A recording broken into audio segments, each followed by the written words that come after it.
그런데 여기는 5대5 있을 수가 없는 분배라고 생각하는데 큰 틀로 봐서는 더 돌아오는 거죠.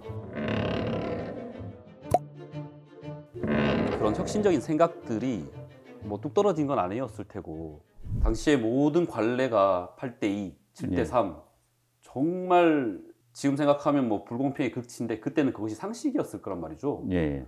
그런데 여기는 5대5 이건 뭐 있을 수가 없는 분배라고 생각하는데 이 계기가 뭐였던 거죠? 계기가 이제 명화적이 들어요. 횃불을 켜고 이제 도적이 들어오는데 그러니까 도둑대 같은 거죠. 그렇죠. 그런 도둑이 내가 내 걸 소작하던 그런 사람들이 거기 참여하는 거죠.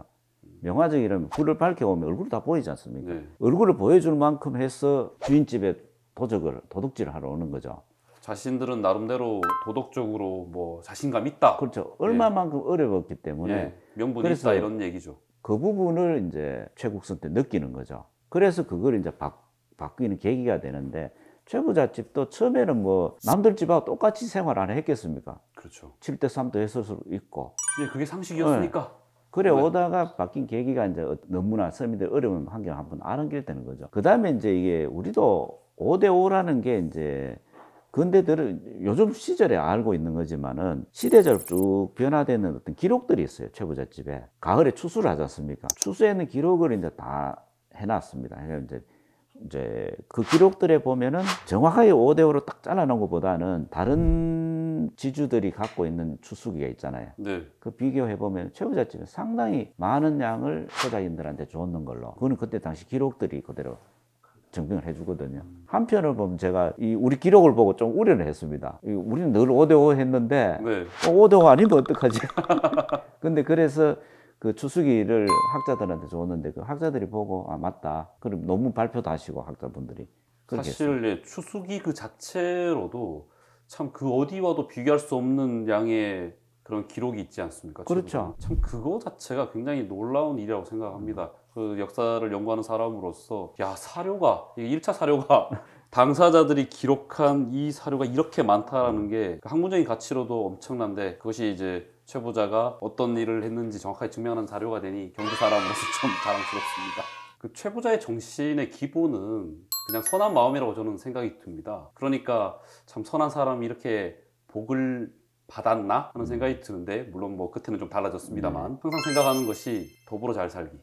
지금으로 치면 상생이죠. 상생에 대해서 좀 이야기를 좀 하고 싶습니다. 소작인들하고 같이 살아가는 방법을 찾았지 않습니까? 근데 그게 오히려 최부잣집은 선순환이 되고 좋은 환경이 되는 거고 뭐 사방백리 안에 굶는 사람 없게 하라 뭐 이런 가훈이 있는데 거기에 보면 우리 활인당이라는 게 있어요. 활인당이라는 시설을 해놓고 흉년기에 이제 이 죽을 써가지고 나눠 먹고 백성을 구제했다 이런 게 있는데 역사가 계속 이어져요. 그게 이제 3대 때부터 해가지고 쭉 꾸준히 이어져 오는데 중간중간에 이제 흉년이 안 지면 또 할 필요는 없지 않습니까? 근데 흉년만 지면은 그런 사업을 하고 그 뒤에까지 이어진 게 6.25 때까지 이어지거든요. 6.25 때 이제 피난민들이 많지 않습니까? 피난민들이 와가지고 여기 이제 굶고 오니까 저 앞에서 주먹밥을 해가지고 줬다 그러거든요. 그 과거에 이수성 총리, 전 총리. 예. 그분도 와서 밥 얻어 먹었다고. 이수성 총리 같은 경우는 이제 대구입니다. 칠곡에서 외갓집이 울산이었답니다.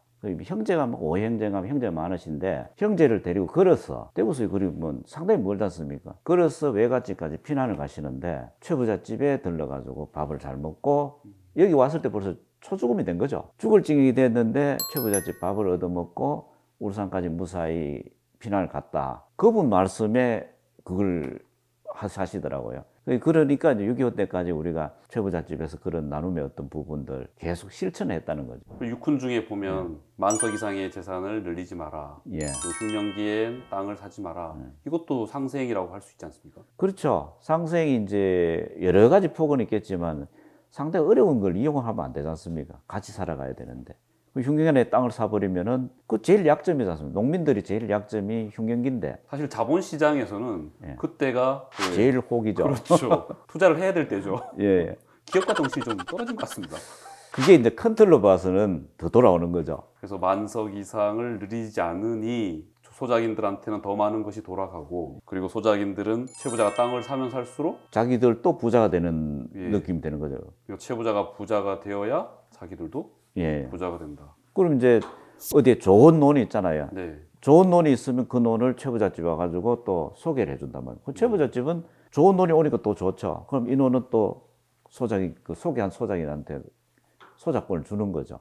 그 같이 상생할 수 있는 아주 좋은 환경이 되는 거죠. 최 부자는 선한 마음으로 상생을 하고자 했는데 훨씬 더 큰 부로 돌아오는 예. 예, 착한 마음을 가지니 복이 오는군요. 그 이제 요즘 현대사회도 보면은 뭐 대기업들이 하청을 주고 이렇게 하지 않습니까? 하청하는 회사하고 같이 가면은 좋지 않습니까? 그렇죠. 그런 원리가 일찍이 최부잣집에서 해왔던 거죠. 소장인들하고 관계가 하청이지 않습니까? 예. 이 소장인들 잘 대해줌으로 해가지고 부가 더 커지는 거죠. 요즘 현대사회도 원청에서 하청의 대우를 잘해주면은 그렇죠. 같이 더 커가는 거죠. 예, 참 그 단순한 원리인데 지금은 다 알 텐데 그래도 현실적으로 안 하는 기업들이 있단 말이죠. 예, 자기 하청업체의 기술을 빼간다거나. 또 하청업체 짜내지 않습니까? 이게 그렇죠. 원가를 자꾸 이제 예.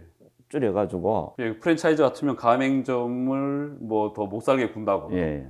아마 반대로 한다면 서로 행복하면 훨씬 더 큰 부를 이룰 수 있는 것을 최 부자는 증명을 한 거죠. 그렇죠. 이게 소작인들한테 우리가 많이 주문을 해가지고 이 소작인들이 걸음도 많이 하고 이런 게 되지 않습니까? 그럼 소작 이제 많이 이제 뿌는 거죠. 근데 요즘 같으면은 하청회사에 많이 주면 하청회사가 뭐냐면 기술 개발 또 하지 않습니까? 그렇죠. 그 원청도 똑같이 기술이 더 올라간다고요. 그런 시스템이 이제 서로 상생할 수 있는 게 돼야 되는데 자꾸 짜먹으려고만 해버리면은 일할 의욕이 안 나는 거죠. 굉장히 근시안적인 행위죠. 예. 지금도 할 수 있는데 최 부자가 좀 할 게 없네요. 근데 이제 이러한 지혜들을 이제 많이 많은 사람들 알려드리는 게 제일 좋죠. 네, 그 여전히 최 부자는 마음은 뭐 세계 최고의 부자입니다. 예, 이름이 그대로 부자가 붙어 있으면 항상 최부자입니까? 네.